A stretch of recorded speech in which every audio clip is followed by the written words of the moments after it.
رحمن رحمن ساعدني يا رحمن اشرح صدري قرآن املأ قلبي قرآن واسق حياتي قرآن. الحمد لله رب العالمين والصلاة والسلام على أشرف الأنبياء والمرسلين نبينا محمد وعلى آله وصحبه أجمعين أما بعد.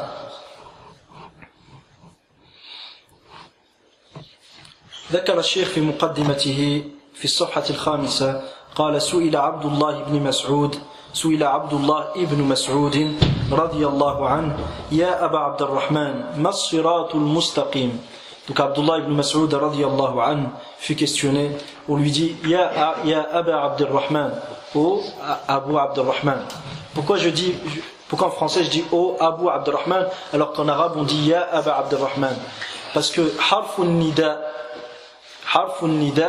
إذا دخل على الكنية مثلا أبو عبد الرحمن أبو عبد الله أبو كذا فيعني لا يقال يا أبو عبد الله بل يقال يا أبا عبد الله.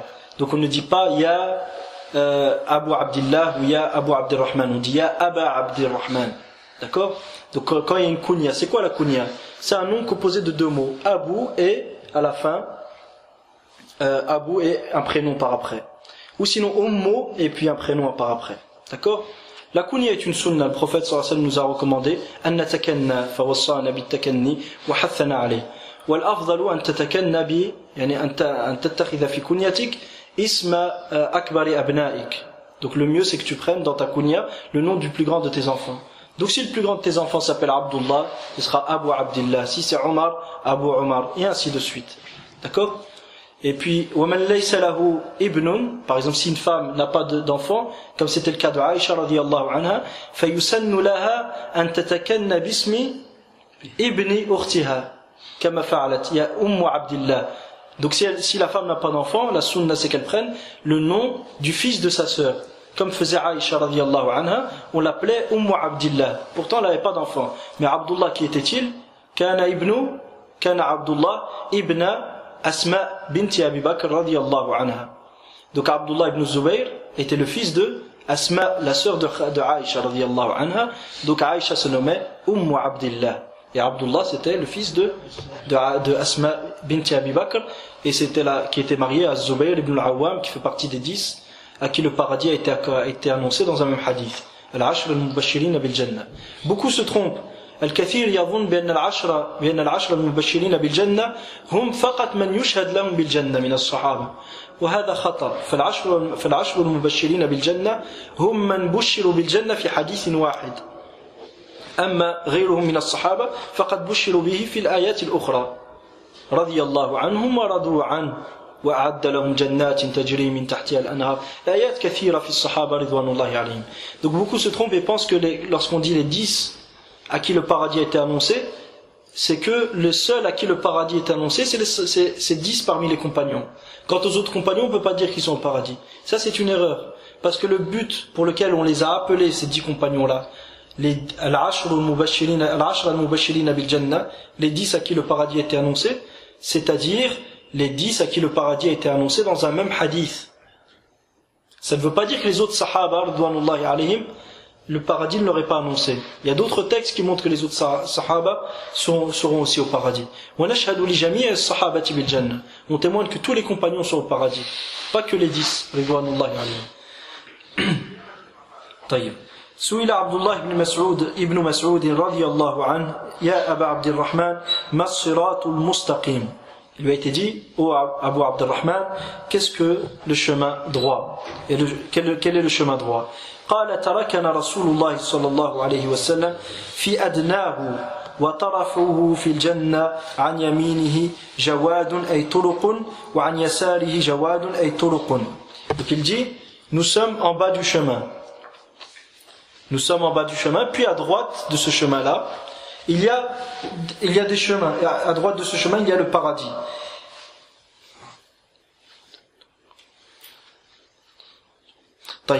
Le prophète sallallahu alayhi wa sallam nous a laissé sur un chemin. Nous sommes au début de ce chemin-là. La fin, c'est le paradis. Sur la droite, il y a des voies qui mènent il y a des voies. Et sur la gauche, il y a des voies aussi, des chemins. D'accord? Nous sommes au début du chemin, la fin c'est le paradis. Sur la droite, il y a quoi? Il y a des voies, et sur la gauche, il y a des voies. Et au bout de chacune de ces voies-là, à droite et à gauche, il y a des gens qui invitent et qui appellent les autres. Qui appellent toute personne qui passe par là.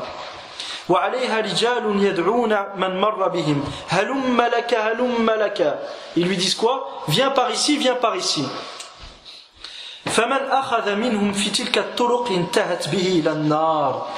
Quiconque suit l'un de ces chemins-là, à gauche ou à droite, et qui répond à l'appel de ces gens qui l'invitent et qui lui disent viens par là, viens par ici, ce chemin le mènera jusqu'en enfer. Qu'Allah nous en préserve. Et celui qui tient bon jusqu'au bout du chemin, il arrivera où? Au paradis.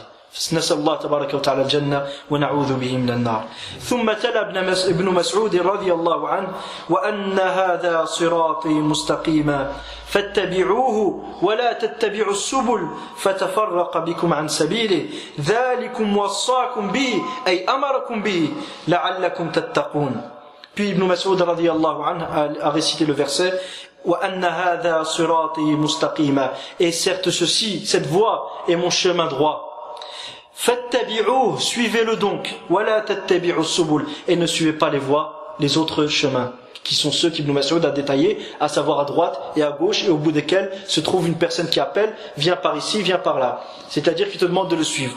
Wala tattabi'us subul, et ne suivez pas les voies sur la gauche, à gauche et à droite. Fatafarraqa bikum an sabili, car ils vous éloigneront et ils vous détourneront du chemin d'Allah subhanahu wa ta'ala. Dhalikum wassakum bih, c'est ceci qu'Allah vous a ordonné. C'est ceci qu'il vous a ordonné, la'allakum tattaqun, afin que vous obteniez la piété. Afin que vous obteniez la piété.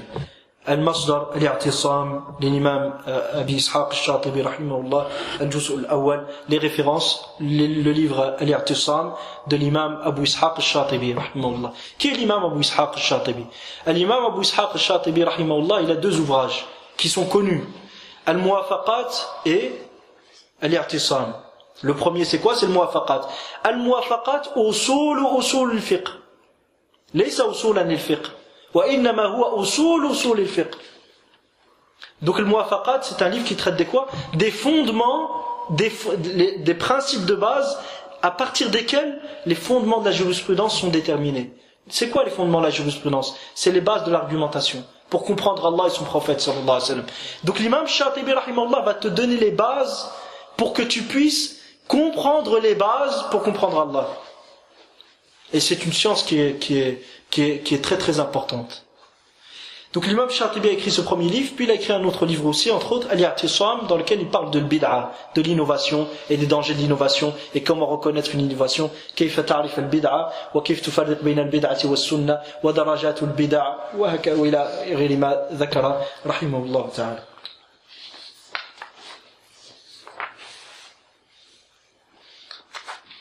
Puis le cheikh à la page numéro 6 في الصفحة السادسة يقول يذكر آيتين نذكرهما إن شاء الله أومن كان ميتا فأحييناه وجعلنا له نورا يمشي به في الناس كمن مثله في الظلمات ليس بخارج منها. Donc le cheikh cite à la suite de ça la page 6 deux versets. Le premier, Allah subhanahu wa ta'ala donne une parabole, il donne un exemple. Il dit, est-ce que celui qui était mort et à qui nous avons accordé la vie, nous l'avons ressuscité, nous lui avons accordé la vraie vie, فأحييناه بماذا؟ بالعلم وجعلنا له نورا يمشي به في الناس, et à qui nous avons donné une lumière par laquelle il marche entre les gens. كمن مثله في الظلمات ليس بخارج منها, est-ce que celui-ci pourrait être comparé à celui qui dans l'obscurité n'en sortira jamais? لا يستويان, ils ne peuvent être comparés. وقال تعالى يا أيها الذين آمنوا استجيبوا لله وللرسول إذا دعاكم لما يحييكم. Ô vous qui avez cru, répondez à Allah et à son messager. Répondez à Allah et au messager lorsqu'il vous invite et vous appelle à ce dans quoi se trouve votre véritable vie.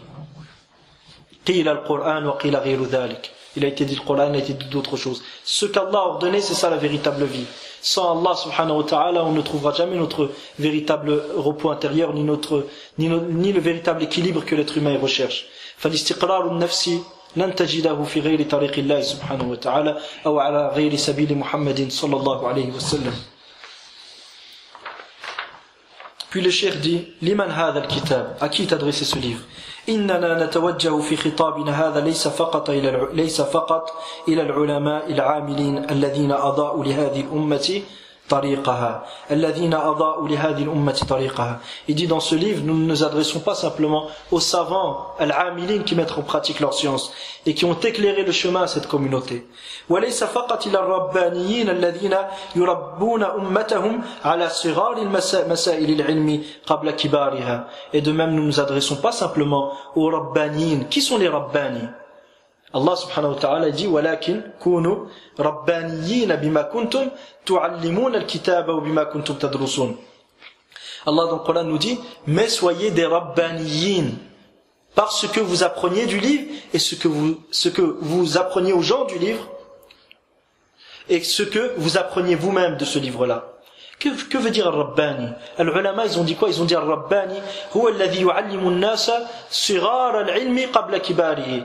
C'est celui qui apprend aux gens les sciences primordiales, les sciences primaires avant les sujets secondaires. Avant les sujets secondaires. Les sujets des grands, c'est le poison des petits.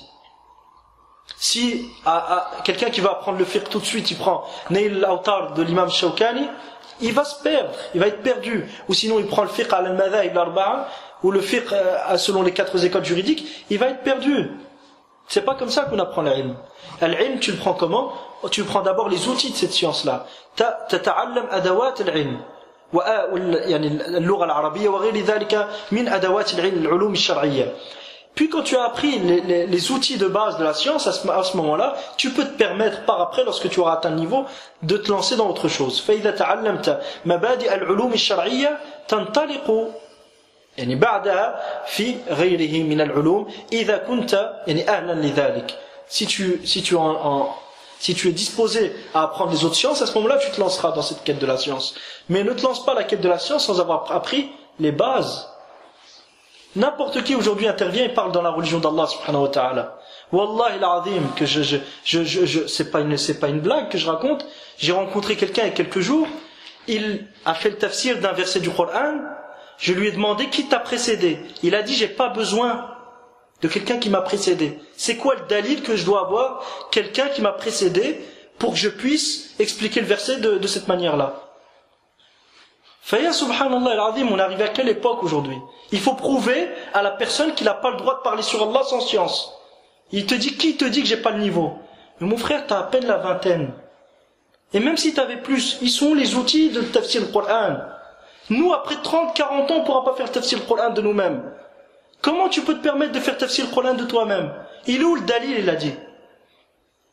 رأيت والله العظيم يعني رأيت من قال والإخوة يشهدون من قال لي لا يشترط أن أكون يعني لا يشترط ليفسر آية من آيات الله سبحانه وتعالى أن يسبقني إمام من أئمة التفسير.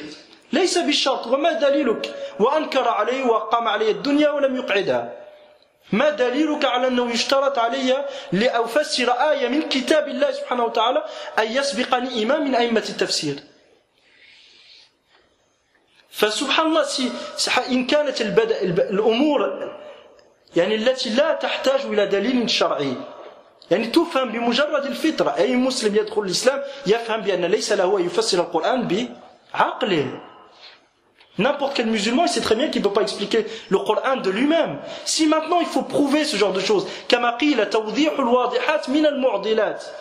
c'est mettre la lumière et éclairer et exposer des choses qui sont claires, c'est impossible, c'est difficile. Comment tu veux expliquer ça? On vit à une époque, subhanallah al-azim, où les gens se sont mis à un niveau et se permettent de parler sur la religion d'Allah sans science. Mais les rabbaniyin, les véritables savants, c'est ceux qui apprennent aux gens sirar al-ilm qabla kibari. Les sciences primaires avant les sciences secondaires. Pas tu commences à apprendre des sujets qui te dépassent avant même de comprendre les bases de l'ulum al-shar'iyya. وليس فقط إلى الدعاة ثم قال الشيخ حفظه الله وليس فقط إلى الدعاة الذين حملوا مشعل هذه الرسالة يبلغون رسالات الله ويخشونه ولا يخشون أحدا إلا الله. Et de même cette risala n'est pas adressée simplement aux du'at, à ceux qui font da'wa ila Allah subhanahu wa ta'ala et qui transmettent les messages de leur Seigneur ne craignant personne dans la transmission de ce message. ولا يخشونه ولا يخشون أحدا إلا الله. Ils ne craignent qu'Allah subhanahu wa ta'ala, ils ne craignent personne d'autre qu'Allah. نسأل الله تبارك وتعالى يجعلنا جميعا منهم. متحملين في سبيل هذا البلاغ ما يقابلهم به شياطين الإنس من قتل أو سجن أو تشريد أو تعذيب بأشنع وسائل التعذيب. Et lorsque ces savants-là et ces prêcheurs-là se mettent sur la voie d'Allah subhanahu wa ta'ala pour appeler les gens venez vers le paradis, ils rencontrent dans leur voie des tortures, la prison, on les expulse de chez eux, on les emprisonne, et autres de la part de qui? Des démons et des démons parmi les djinns et les hommes. Qu'Allah préserve les savants de cette umma, de ces gens-là. Mais ce livre est adressé à toute la communauté. Leurs savants et leurs éducateurs, leurs prêcheurs et les élus parmi eux, les meilleurs d'entre eux, l'élite de cette communauté. Et la masse aussi de la communauté. Ce livre leur est adressé. فإن النصيحة لله ولرسوله ولكتابه ولأئمة المسلمين وعامتهم. Car le conseil, ce doit être adressé à qui? Ce doit être pour Allah, pour le messager sallallahu alayhi wa sallam, pour le livre d'Allah subhanahu wa ta'ala, pour les guides de cette communauté et pour le commun des gens. ونتوجه به إلى كل من آمن بهذا الدين. Nous adressons par ce livre à toute personne qui aura cru en cette religion. إلى كل من رضي بالله ربا وبالإسلام دينا وبمحمد صلى الله عليه وسلم نبيا ورسولا. À tous ceux qui auront été satisfaits, qui auront agréé Allah comme Seigneur, comme législateur, comme juge, et l'islam comme religion, et Muhammad sallallahu alayhi wa sallam comme prophète et messager. إلى كل من يشتاق لرؤية الله عز وجل وينعم برحمته وكرمه وفضله في جنات النعيم. À toute personne qui a le désir ardent, un désir qui le brûle au fond de lui, de pouvoir voir Allah azza wa jal dans l'au-delà, et qui prend plaisir à goûter à la miséricorde d'Allah subhanahu wa ta'ala et au bienfait d'Allah tabaraka wa ta'ala, et qui espère que ce bienfait et ce plaisir-là lui sera accordé dans les plus hauts degrés du paradis. À tout cela nous adressons par ce message. Afin qu'Allah subhanahu wa ta'ala nous fasse profiter de ce message et de ce discours et leur permette d'en profiter aussi. Innahu ni'mal mawla wa ni'mal mujib. التقديم بسم الله الرحمن الرحيم الحمد لله الذي سهل طريق العبادة ورفع عن الأمة الآثار والأغلال كما أراد. Donc toutes les louanges appartiennent à Allah qui a facilité le chemin vers l'adoration. Que veut dire toutes les louanges? Alhamd, ma huwa alhamd? Ma huwa alhamd ayyuha al-ikhwa? محبة على الذل والخوف تقريبا ذكرت 50%. لا هذه العبادة. الحمد هو الثناء على الله مع المحبة وشيء آخر والرضا. جزاك الله خيرا. ذكر ابن القيم في الوابل الصيب رحمه الله. Donc qu'est-ce que les louanges? Quand tu dis alhamdulillah, c'est le compliment d'Allah accompagné de l'amour et de la satisfaction d'Allah subhanahu wa ta'ala. Retenez-le, c'est Ibn al-Qayyim qui l'a cité dans Al-Wabil al-Sayyib, dans Al-Wabil al-Sayyib fi Sharh al-Kalim al-Tayyib d'Ibn Taymiyyah rahimahullah. Donc lorsque tu dis alhamdulillah, et lorsqu'on dit que alhamdulillah tamla'u al-mizan, elle remplit la balance qui est plus vaste que les cieux et la terre. Pourquoi elle remplit la balance qui est plus vaste que les cieux et la terre? Parce qu'elle est accompagnée de l'amour d'Allah subhanahu wa ta'ala. Et elle est accompagnée de la satisfaction d'Allah. Et ces actes du cœur là, ils ont plus de valeur que tout ce que tu puisses imaginer sous cette terre.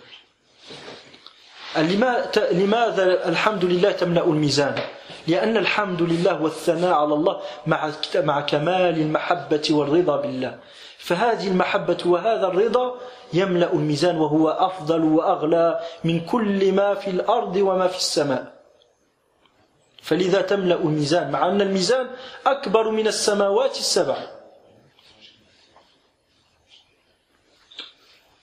Donc alhamdulillah, donc le mizan, la balance, est le plus vaste que les cieux et la terre. Et malgré ça, alhamdulillah l'a rempli comme il dit le prophète sallallahu alayhi wa sallam. Pourquoi? Du fait de cet amour et de cette satisfaction qui sont plus qu'importants. Alhamdulillah, c'est pas juste tu le dis par la langue. Tu le dis par tu remercies Allah, tu complimentes Allah, mais au fond de toi tu développes un amour et une confiance en Allah. Un amour et une satisfaction de ce qu'Allah te décrète. Nas'Allah tabaraka wa ta'ala yaj'alana radina bi qada'ihi. Qu'Allah subhanahu wa ta'ala nous fasse satisfait de ces décrets. Alhamdulillah alladhi sahala tariq al-ibadati wa rafa'a 'an al-ummati al-asara wal-aghlal kama arada. Donc toutes les louanges appartiennent à Allah qui a facilité le chemin de l'adoration et préservé cette communauté, il a retiré à cette communauté toutes les choses qui puissent les peines, il les a retirées à cette communauté. C'est-à-dire il n'y a pas de choses qui leur pèsent lourd.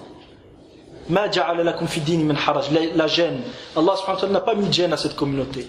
Maintenant j'ai une question pour vous. Man huwa Allah? إذا قيل لك من هو الله فماذا تجيب؟ هو المألوه أي المعبود. المعبود الذي تأله القلوب محبة وخشية تعظيما. جزاك الله خيرا بارك الله فيك. Donc si il te dit qui est Allah, tu dis quoi? Comme il a dit Cheikh Mohammed Abdul Wahhab rahimahullah, إذا قيل لك من هو الله فقل الله هو المعبود المعبود الذي تأله القلوب محبة وتعظيما له وخشية ورجاء وغير ذلك.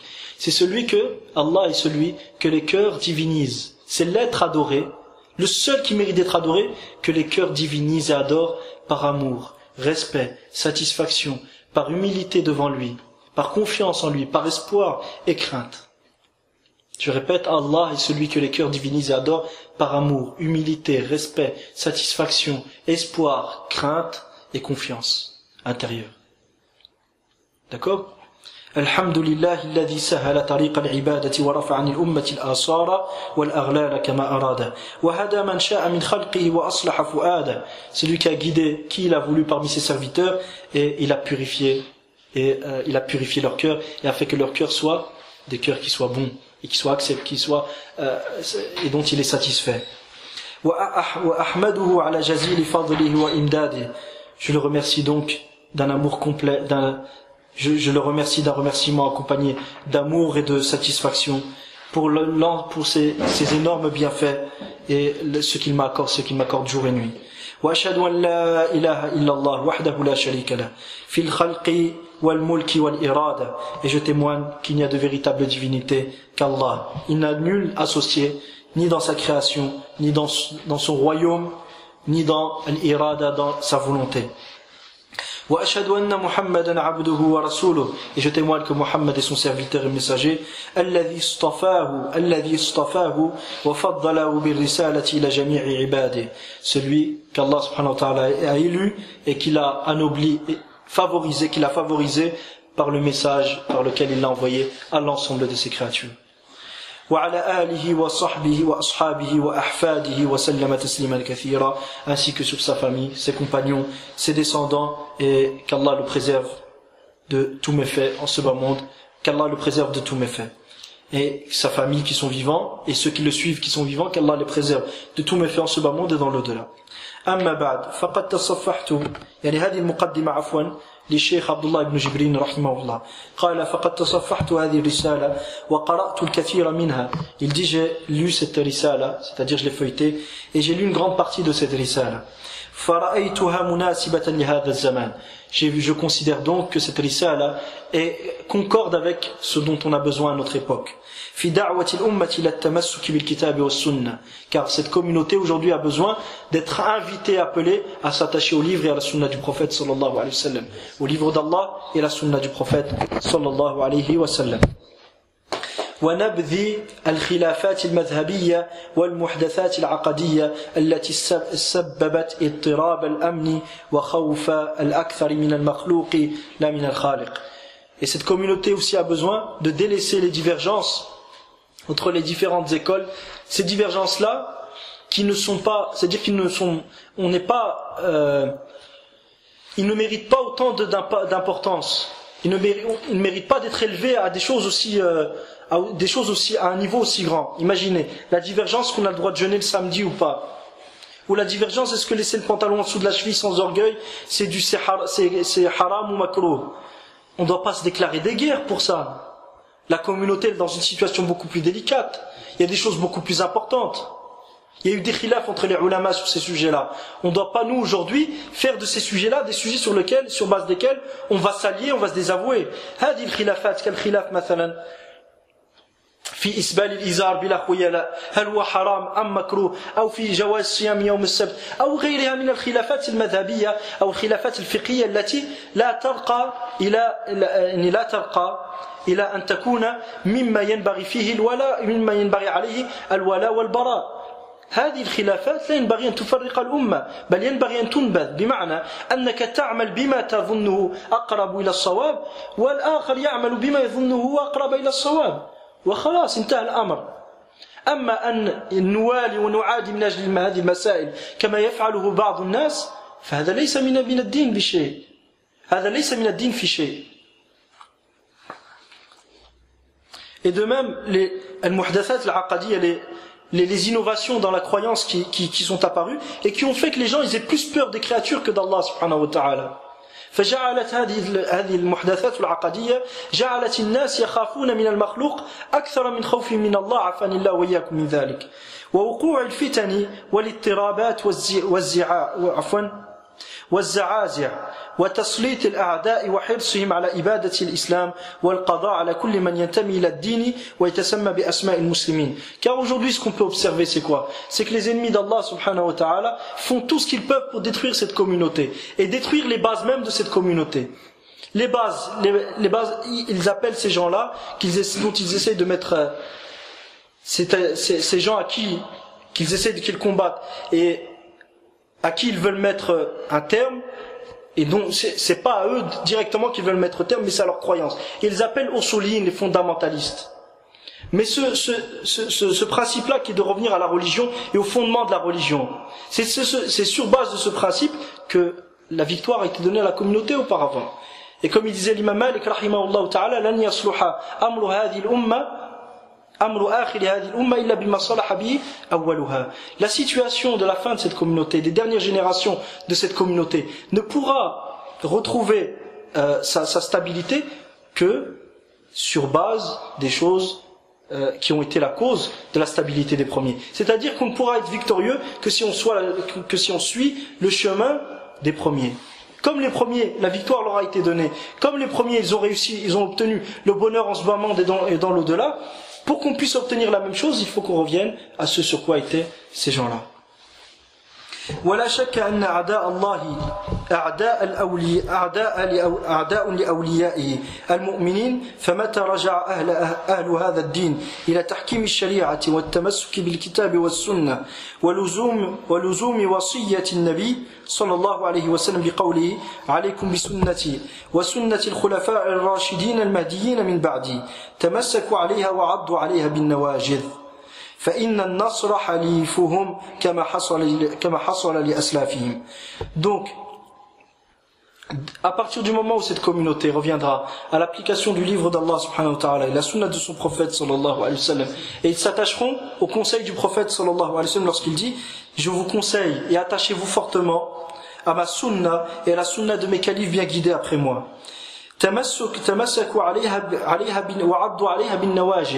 Tenez-la et accrochez-vous à cette sunna, même avec vos molaires, en les tenant, en les mordant. C'est-à-dire que vous devez fortement vous y attacher. Dès lors que les musulmans agiront de la sorte, la victoire viendra. أما إذا تفرقوا وفارقوا دينهم وكانوا شيعا كل حزب بما لديهم فرحون ونبذوا الكتاب والسنة وآراءهم واعتاضوا عنه بالقوانين الوضعية وأعرضوا عن تحكيم الشريعة فيما شجر بينهم فلن يأمنوا أن ينزع الله عنهم فضله وخيره وأن يسلط عليهم عدوهم ويسومونهم العذاب. Mais si jamais la communauté elle délaisse tout ça, elle délaisse le Coran et la Sunna, et elle s'attache aux lois forgées par les hommes, et leurs propres pensées, leurs propres avis, et aux bid'a et autres, c'est clair que dans ce cas-là, il ne faudra pas s'étonner qu'Allah subhanahu wa ta'ala leur retire les bienfaits qu'il leur avait donnés auparavant, et que la victoire ne revienne pas.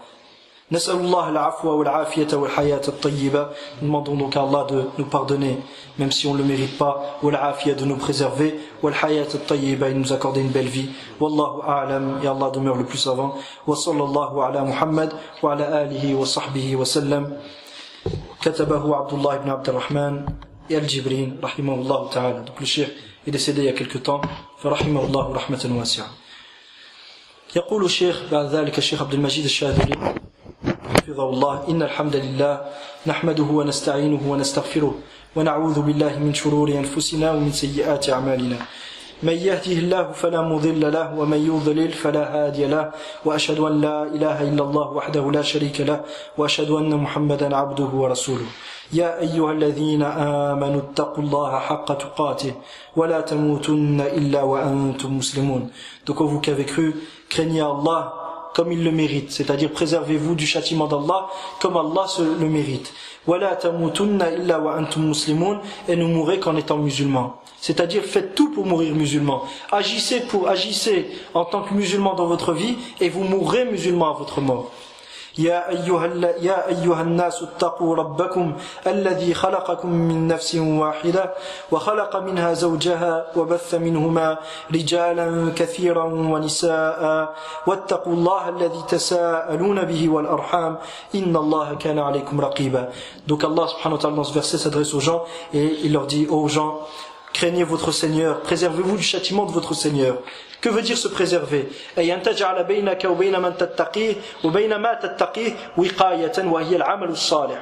Donc que tu mettes entre toi et à ceux que tu crains une protection. Quelle est cette protection? C'est les bonnes œuvres. Qui vous a créé à partir d'une seule âme, qui est Adam alayhi salam. Et à partir de cette âme, il a créé son épouse qui était Hawa. Et à partir de là, il a créé un grand nombre. À partir de là, il y a eu un grand nombre d'hommes et de femmes qui en ont découlé. Et craignez Allah au nom duquel vous demandez des choses.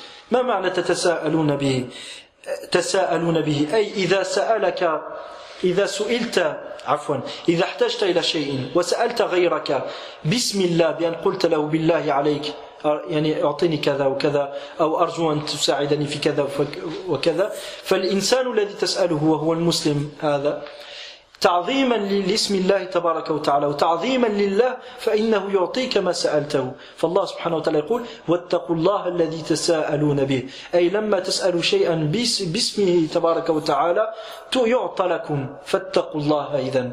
Que veut dire ce verset? Craignez Allah au nom duquel vous demandez des choses. C'est-à-dire que si tu as besoin de quelque chose et que tu t'adresses à quelqu'un et tu lui dis je te demande au nom d'Allah de me donner telle et telle chose ou de m'aider pour telle et telle chose, cette personne ne se refusera pas. Pourquoi? Par amour d'Allah subhanahu wa ta'ala, par respect d'Allah tabaraka wa ta'ala, il ne refusera pas de te donner cette chose. Donc Allah te dit, vu que lorsque tu as besoin de quelque chose et que tu la demandes en mon nom, elle t'est donnée, crains-moi donc et préserve-toi donc de mon châtiment, respecte mes ordres, éloigne-toi de mes interdits, contente-toi du peu qui t'a été donné et prépare-toi au jour dernier. Wal arham, ay bismihi tabaraka wa ta'ala tusalu al arham.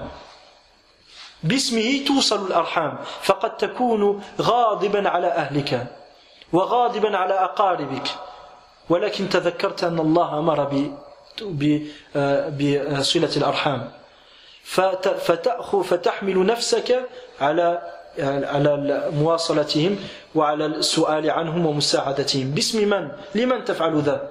لله تبارك وتعالى. Donc Allah subhanahu wa ta'ala dit wal arham et les liens de parenté, c'est-à-dire les liens de parenté sont liés au nom de qui? Au nom d'Allah. Il se peut que quelqu'un tu lui aies fait du mal, mais cette personne il se rappelle qu'Allah subhanahu wa ta'ala lui a demandé de lier ses liens de parenté. Donc il se dit même s'il m'a fait du mal, Allah il m'a demandé, je vais quand même le faire. Donc il vient, il t'aide, il te soutient et autres. Pourquoi il le fait? Pour Allah. Donc ce soutien que tu as obtenu, ce lien de parenté qui a été, ce lien de parenté familial qui a été lié, c'est au nom de qui qu'il a été fait? Au nom d'Allah. Donc Allah te dit, vu que... Salam alaikum, barakallahu fik. Donc vu que ces liens de parenté sont liés en son nom, donc craignez-le et préservez-vous de son châtiment en reconnaissance de ce bienfait qu'il vous a donné. Inna Allah kana alaykum raqiba, certes Allah est observateur de tout ce que vous faites. Ya ayyuhalladhina amanu taqullaha wa qulu qawlan sadida. Ô vous qui avez cru, craignez Allah et dites des paroles justes. Yuslih lakum a'malakum wa yaghfir lakum dhunubakum. Allah, si vous dites des paroles justes, vous ne mentez pas, vous êtes véridique dans vos propos, vous essayez d'être juste dans tout ce que vous dites, Allah yuslih lakum a'malakum, il arrangera, c'est-à-dire vos actes, il les corrigera. Wa yaghfir lakum dhunubakum, il vous pardonnera vos péchés. Il te corrigera, il t'arrangera ta situation, ce bas monde et dans l'au-delà, si tu es véridique dans tes propos. وَمَنْ يُطِعِ اللَّهَ وَرَسُولَهُ فَقَدْ فَازَ فَوْزًا عَظِيمًا. Et certes, celui qui obéit à Allah et son messager aura été grandement victorieux. أما بعد فإن أصدق الحديث كتاب الله. Après cela, les paroles les plus véridiques sont le livre d'Allah. وخير الهدي هدي محمد صلى الله عليه وسلم. Et le meilleur exemple est celui de Muhammad صلى الله عليه وسلم. وشر الأمور محدثاتها. Et la pire des choses sont les innovations. وكل محدثة بدعة. Et toute nouveauté dans la religion est une innovation. وكل بدعة ضلالة. Et toute innovation est un égarement.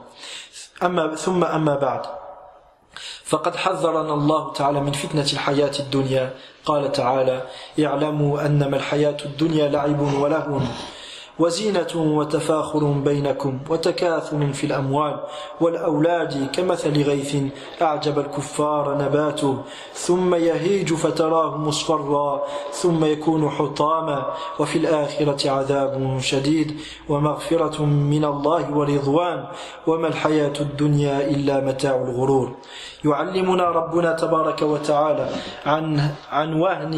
عن وهن أمر الحياة الدنيا وحقارتها. Donc Allah tabaraka wa ta'ala nous a informé, il nous a mis en garde contre les troubles de cette vie, les troubles de cette vie et des plaisirs de ce bas monde. Et du fait qu'on puisse être trompé par ça et délaisser les ordres d'Allah. Donc Allah tabaraka wa ta'ala nous informe que les plaisirs de ce bas monde n'ont aucune valeur et que véritablement, que très bientôt ils vont disparaître. إذ أنها مجرد لعب ولهو وزينة car en résumé, les plaisirs de ce bas monde se résument à quoi? À jouer à des jeux, des amusements, des moyens de se vanter ou de se montrer devant les gens ou d'être fier d'avoir beaucoup d'enfants ou d'avoir beaucoup d'argent. Mais à la fin, tout ça va disparaître.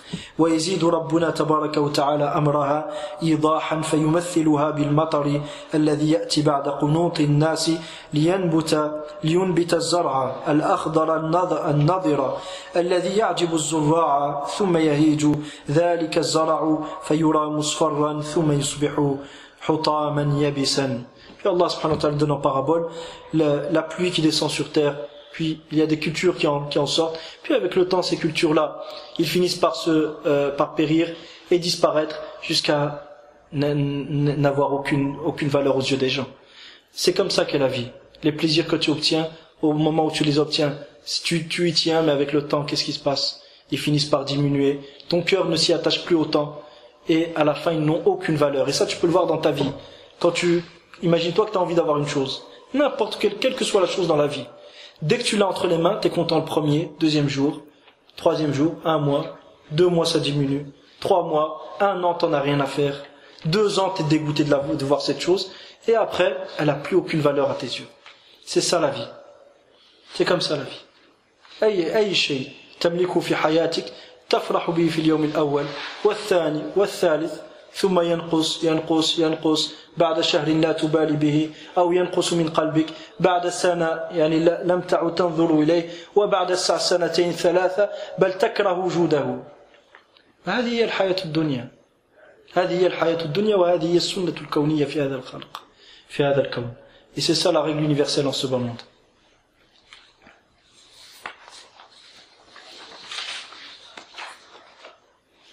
وكذلك الدنيا بزينتها تعجب الكفار فيحرصون عليها ولتجدنهم أحرص الناس على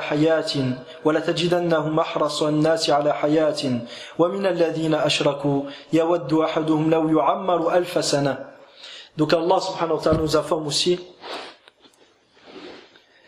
que cette dunya avec sa parure et ses beautés, elle plaît aux mécréants. Et ils font tout pour l'obtenir. Mais comme il dit Allah tabaraka wa ta'ala, tu les trouveras parmi les gens les plus désireux de cette vie. N'importe quelle vie, n'importe quel moyen de vivre. Ils veulent juste vivre. وَمِنَ الَّذِينَ أَشْرَكُوا يَوَدُّ أَحَدُهُمْ لَوْ يُعَمَّرُ أَلْفَ سَنَةٍ. L'un d'entre eux souhaiterait rester sur cette vie pendant 1000 ans. Même s'il vit n'importe comment, même s'il a des tuyaux dans le nez, il veut rester vivant, il veut pas mourir. ويزداد حرصهم عليها كلما بعدوا عن التوحيد والإيمان وانغمسوا في الشرك والشهوات والمعاصي وهم في ذلك بخلاف المؤمنين الموحدين الذين باعوا دنياهم بأخراهم إن الله اشترى من المؤمنين أنفسهم وأموالهم بأن لهم الجنة وقال تعالى ومن الناس من يشري نفسه أي من يبيع نفسه ابتغاء مرضات الله والله رؤوف بالعباد. Et ce désir des mécréants de cette vie, il fait qu'augmenter, plus il s'éloigne du tawhid et de la foi d'Allah subhanahu wa ta'ala, et plus il se rapproche du shirk et des passions et des ambiguïtés, et plus ce désir de la vie, il augmente au fond d'eux. Cette situation qui est celle des mécréants est contraire à celle des croyants. Les croyants qui ont vendu leur vie pour obtenir l'au-delà. Allah Ta'ala dit, certes, Inna Allah ashtara minal mu'minin anfusahum wa amwalahum bi anna lahumul jannah. Certes, Allah a acheté aux croyants, on a fait un négoce avec les croyants. Il leur a acheté leur vie et leurs biens contre le paradis. Mais c'est qui leur a donné la vie et les biens? C'est qui? Fahuwa al-mu'ti, c'est lui qui donne et c'est lui qui te récompense. Wa huwa al-mujzi. C'est lui qui te donne et c'est lui qui te récompense. C'est comme si je te donne une banane aujourd'hui. N'importe quoi, je te donne une orange, ce que tu veux. Puis je repasse 2 heures après, je te dis, tu sais quoi, tu me la vends pour 1000 euros. Qu'est-ce que tu vas faire? Tu veux elle donner? C'est moi qui te l'ai donnée, je la récupère. Et tu vas me trouver comme quelqu'un d'être très détendu. Tu vas me trouver très très généreux. Falillahi al-mathalul a'la. Allah n'est nullement comparable à ces créatures, mais il est permis de donner ces exemples-là pour rapprocher certaines significations. Allah nous a donné notre vie et nos biens, tout ce qu'on possède, puis il te les rachète contre le paradis. Y a-t-il un meilleur négoce que celui-ci? Y a-t-il un meilleur commerce que celui-ci? وَمِنَ النَّاسِ مَنْ يَشْرِي نَفْسَهُ ابْتِغَاءَ مَرْضَاتِ اللَّهِ وَاللَّهُ رَءُوفٌ بِالْعِبَادِ. Et Allah de même dans le Coran dit, parmi les gens il en est qui vendent leur âme pour obtenir la satisfaction d'Allah. وَاللَّهُ رَءُوفٌ بِالْعِبَادِ. ولما كانت الدنيا كذلك كما وصفها الله تعالى خضرة ناضرة ثم تصفر. Puis du fait que cette dunya soit comme Allah subhanahu wa ta'ala a décrit, elle est belle au départ, puis elle diminue, puis à la fin elle est horrible. ثم تكون حطاما يبسا وأن الآخرة كائنة بعدها لا محالة حذر تبارك وتعالى من أمرها. Du fait que la vie elle va durer à un certain moment, elle est belle au départ, puis elle diminue, puis à la fin tu ne lui portes aucune importance, et qu'elle va finir par disparaître, et qu'après vient quoi? Al-akhirah, la demeure dernière. De ce fait-là, Allah il nous a mis en garde contre la vie de ce bas monde. C'est pour ça qu'Allah nous met en garde contre ce bas monde. Pourquoi? Parce que ça va périr. Si tu sacrifies ta vie pour ce bas monde, ça vaut pas le coup. T'es perdant. Donc Allah il te veut quoi? Il te veut du bien. Allah yuridu laka al-khayr. Walidha hadharaka min ad-dunya. لأنها ستزول والله يريدك لما لا يزول. Et Allah te veut pour ce qui ne va jamais disparaître, le paradis. Et c'est pour ça qu'il t'a autant mis en garde contre le dunya. C'est pour ça qu'il y a autant de textes qui montrent que la dunya n'a aucune valeur, pour pas que tu t'y attaches. Parce qu'Allah ne te veut pas pour ce bas monde, il te veut pour l'au-delà. وأنها إما إلى العذاب الشديد والعياذ بالله وإما إلى المغفرة من الله والرضوان. Et que c'est l'au-delà, lorsqu'elle va apparaître, lorsqu'on va mourir et on va rentrer dans le monde de l'invisible, Alamul Barzakh, le monde parallèle, et ensuite le jugement dernier, à ce moment-là il n'y aura que 2 destinées, soit un châtiment douloureux qu'Allah nous en préserve, ou soit un pardon d'Allah et une satisfaction de sa part. وصدق الله تعالى يوم يأتي لا تكلم نفس إلا بإذنه. Et Allah certes était véridique lorsqu'il dit le jour où il viendra, يوم يأتي لا تكلم نفس إلا بإذنه. Le jour où Allah viendra, imagine-toi, Allah il viendra. Le jour où il viendra, nulle âme ne pourra parler sans sa permission. فَمِنْهُمْ شَقِيٌّ وَسَعِيدٌ. Parmi la création, il en aurait, les gens vont se diviser alors en 2 catégories. Ash-shaqi, le malheureux, was-sa'id, le bienheureux. فأما الذين شقوا ففي النار لهم فيها زفير وشهيق. Puis Allah subhanahu wa ta'ala nous parle de ce qui attend comme châtiment à ceux qui ont été malheureux. خالدين فيها ما دامت السماوات والأرض إلا ما شاء ربك. Puis Allah subhanahu wa ta'ala nous informe qu'ils vont y demeurer éternellement. إن ربك فعال لما يريد وأما الذين سعدوا ففي الجنة خالدين فيها ما دامت السماوات والأرض إلا ما شاء ربك عطاء غير مجذوذ. Puis Allah nous parle de ceux qui ont été bienheureux, qu'ils auront un paradis éternellement, qu'ils resteront éternellement au paradis, et que ce don-là ne s'arrêtera jamais. Je ne rentre pas dans le tafsir des versets. Ça c'est une première des choses. Pourquoi? Parce qu'il y a certains points qui doivent être développés. Inch'Allah, peut-être la prochaine fois. Donc ce qu'il y a à retenir, c'est quoi? J'ai traduit, j'ai donné le sens de la partie qui concerne les paroles du shir. Je ne suis pas rentré dans le reste. Simplement, ce qu'il y a à retenir, c'est que lorsque l'au-delà commence, c'est soit un châtiment douloureux qu'Allah nous préserve, ou un pardon de la part d'Allah et sa satisfaction.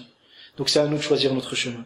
Na'am akhi al-muslim, fama ba'da hadhihi al-hayati ad-dunya illa fariqun fil jannah wa fariqun fis sa'ir. Certes, ô toi frère musulman, il n'y a après ce bas monde que un groupe qui ira au paradis et un groupe qui ira en enfer.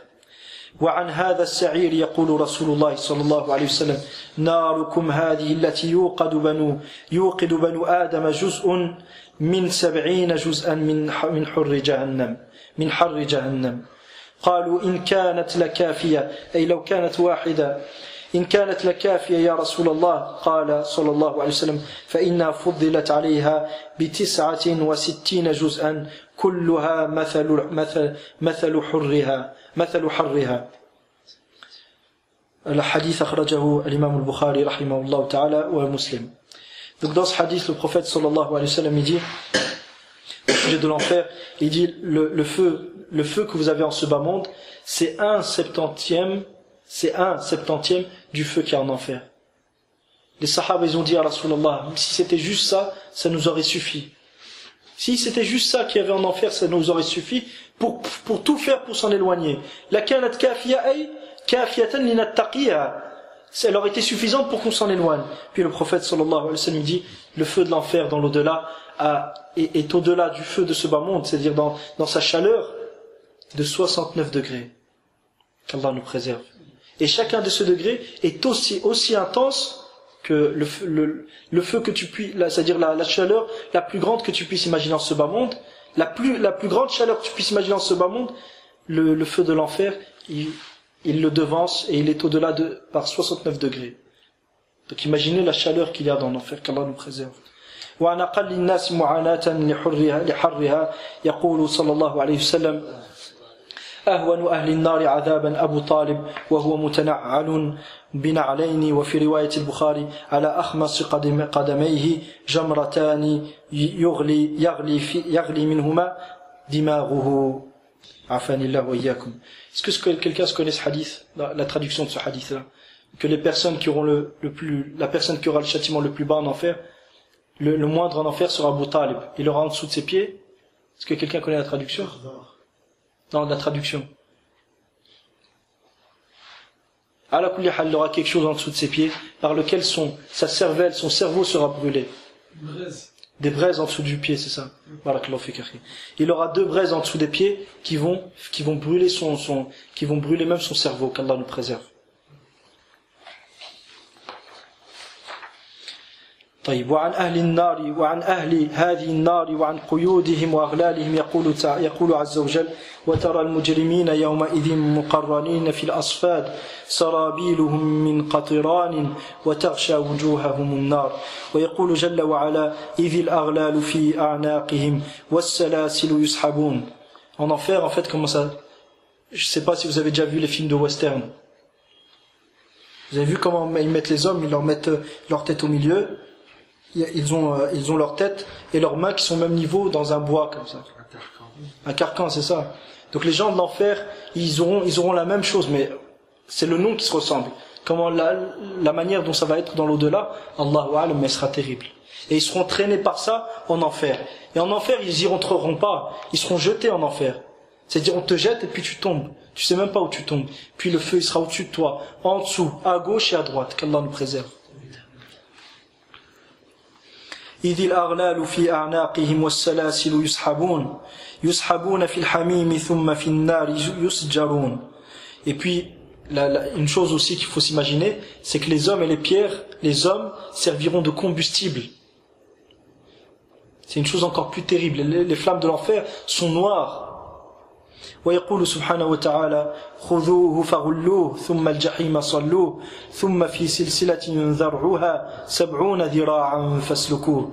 وعن طعامهم وشرابهم يقول سبحانه وتعالى إن شجرة الزقوم طعام الأثيم كالمهل يغلي في البطون كغلي الحميم. وعن الزقوم يقول صلى الله عليه وسلم لو أن قطرة من الزقوم قطرت في بحار الدنيا لأفسدت على أهل الدنيا معايشهم فكيف بمن يكون طعامه عفاني الله وإياكم أخرجه الترمذي. Donc au sujet de cette nourriture que les gens de l'enfer ils auront, le prophète sallallahu alayhi wa sallam il dit si une goutte était versée dans la mer, les mers qu'on puisse imaginer aujourd'hui, elle aurait rendu inutilisables toutes les mers. Et les gens ne pourraient plus vivre, tellement ce qu'elle dégagerait serait horrible. Donc il dit le prophète sallallahu alayhi wa sallam, qu'en est-il de ce dont cette chose-là sera la nourriture? Qu'Allah nous préserve. ويقول جل وعلا وسقوا ماء حميما فقطع أمعاءهم. De même, l'eau qui sera bue en enfer, c'est une eau qui déchirera les intestins. ويقول تبارك وتعالى من ورائه جهنم ويسقى من ماء صديد يتجرعه ولا يكاد يسيغه وعن غلاظ أجسادهم لزيادة إحساسهم بالعذاب يقول ما بين منكبي الكافر مسيرة أيام للراكب المسرع. Allah ya'afina ya Rabbi. Donc dans Sahih al-Bukhari, le hadith akhrajahu al-Bukhari ou Muslim, en enfer, entre les deux épaules du mécréant, la distance qu'il y aura entre les deux épaules du mécréant, ce sera la distance qui peut être parcourue par un cavalier qui va très très vite en un jour. Donc ça fait combien? Je sais pas combien de kilomètres, mais ça fait beaucoup. Imaginez, les corps des gens en enfer ils seront beaucoup plus grands pour que le châtiment soit encore plus dur. Qu'Allah nous préserve. ويقول صلى الله عليه وسلم درس الكافر أو ناب الكافر مثل أحد. Et la dent, la molaire du kafir, ou sa dent, elle fera la taille de la montagne de Uhud. وغلظ جلده مسيرة ثلاث. Et sa peau, c'est-à-dire la largeur de sa peau, c'est la distance que parcourrait une personne en 3 jours. Qu'Allah nous préserve. Le hadith a été rapporté par l'imam Muslim rahimahullah. وعن حسرتهم وصراخهم وبكائهم يقول عز وجل ويوم يعض الظالم على يديه يقول يا ليتني اتخذت مع الرسول سبيلا. Et au sujet de leur tristesse et de leurs cris, de leurs pleurs, Allah subhanahu wa ta'ala dit وَيَوْمَ يَعَضُّ الظَّالِمُ عَلَى يَدَيْهِ, le jour où l'injuste mordra les doigts, et il dira si seulement j'avais suivi le chemin du messager, si seulement j'avais suivi le chemin du messager. ويقول جل وعلا إن أن تقول نفس يا حسرة على ما فرطت في جنب الله وإن كنت لمن الساخرين. Et ce jour-là, Allah subhanahu wa ta'ala dans ce verset aussi nous parle de personnes qui vont regretter, qui vont se dire oh malheur à moi, pourquoi ai-je agi ainsi, et pourquoi j'ai été manquant face à mes obligations et n'ai-je pas respecté ce qu'Allah subhanahu wa ta'ala nous m'a demandé. ويقول سبحانه وتعالى دعوا هنالك ثبورا. Les gens en enfer demanderont à ce que leur vie soit mise, ils demanderont malheur, ils demanderont qu'ils soient maudits en enfer, et ils demanderont de même que la vie s'arrête et qu'ils meurent. ويقول جل وعلا وهم يصطرخون فيها, et ils crieront aussi en enfer. وعن تمنيهم الموت الذي لا يجدونه ونادوا يا مالك ليقضي علينا ربك قال إنكم ماكثون. Et ils vont même espérer mourir, et ils vont dire Ya Malik, le gardien de l'enfer, que ton Seigneur mette fin à notre vie. Et la réponse, ça va mettre des années et des années, des dizaines d'années. Il a été dit 80 ans pour qu'ils reçoivent la réponse. Ça va être quoi la réponse? Innakum makithun, vous y demeurerez. قال امكثوا فيها ولا تكلمون. Il leur dira, Allah subhanahu wa ta'ala leur dira, restez-y, ne m'adressez pas la parole. وعن الفريق الفائز يقول جل وعلا وإذا رأيت ثم رأيت نعيما وملكا كبيرا عاليهم ثياب سندس خضر واستبرق وحلوا أساور من فضة وسقاهم ربهم شرابا طهورا. Puis Allah nous parle des plaisirs qui attendent les gens du paradis. Et ces plaisirs, il y a en dehors de ce hadith, de ce verset, le prophète sallallahu alayhi wa sallam dit, Allah tabaraka wa ta'ala dit أعددت لعبادي الصالحين ما لا عين رأت ولا أذن سمعت ولا خطر على قلب بشر. Donc j'ai préparé à mes serviteurs, à mes pieux serviteurs, ce que nul œil n'a vu, nul cœur humain n'a entendu, nul oreille n'a entendu et nul cœur humain n'a ressenti, pour pouvoir imaginer. ويقول تعالى وعندهم قاصرات الطرف عين كأنهن بيض مكنون. Puis Allah subhanahu wa ta'ala parle des femmes du paradis, des femmes qui seront accordées aux croyants au paradis, que la seule personne qu'ils regarderont et à laquelle ils penseront, ce sera leur mari, personne d'autre. كأنهم بيض مكنون. عفوا ici ça il faut le tafsir du Coran pour voir ce qui a été dit dans le tafsir. ويقول سبحانه فيهن قاصرات الطرف لم يطمثهن إنس قبلهن ولا جان فبأي آلاء ربكما تكذبان كأنهن الياقوت والمرجان. ويقول جل وعلا للذين أحسنوا الحسنى والزيادة. Et ceux qui auront bien agi, ils auront الحسنى et un supplément. C'est quoi le supplément? هو اللذة والزيادة هي لذة النظر إلى وجهه الكريم. Donc ce sera le plaisir de voir Allah subhanahu wa ta'ala.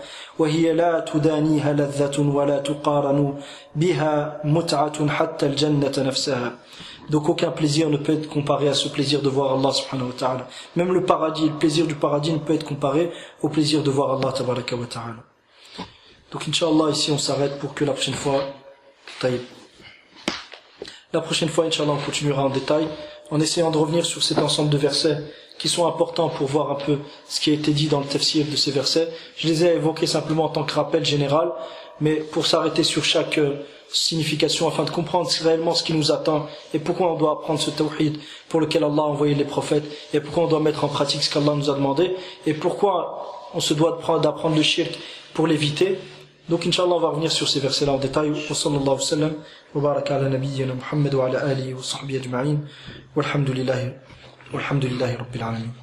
رحمن رحمن ساعدني يا رحمن اشرح صدري قرآن املأ قلبي قرآن واسق حياتي قرآن